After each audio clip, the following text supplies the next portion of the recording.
Durant ma mort imminente, il y a quelque chose qui m'a réellement interpellée, c'est la lumière intense qu'il y avait dans les fruits et les légumes.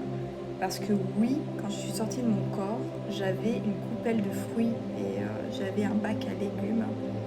Et c'est ce qui m'a interpellée, c'est vraiment ce qui en ressortait, ce qui en dégageait. Et c'était très beau. Et j'avais vraiment cette sensation de me dire, waouh, ok, ça c'est pour mon corps. Alors moi avant, je mangeais mal, comme beaucoup de personnes je pense, parce qu'on a besoin de combler un mal-être, on a besoin de se sentir aimé, et malheureusement on essaie de trouver cet amour par le biais de la nourriture.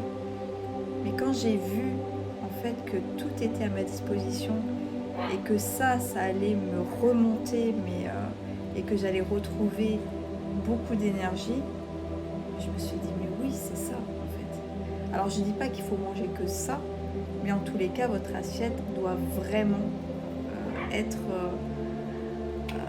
à 70% fruits et légumes, quoi. Je vous dis pas ça bien évidemment pour changer votre hygiène de vie ou quoi que ce soit, c'est juste que moi, si je l'ai vu de l'autre côté, c'est que c'est pas un hasard et que je dois le transmettre. Donc tout ce qui est vivant, c'est ce qui nous convient, quoi. Et ça c'est indéniable. Maintenant, on ne peut pas changer certaines habitudes.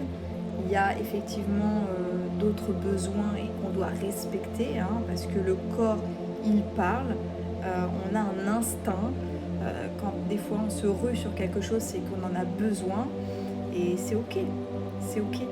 Mais tout ce que je veux vous dire vraiment, et j'insiste, c'est que les fruits et les légumes, c'est notre carburant.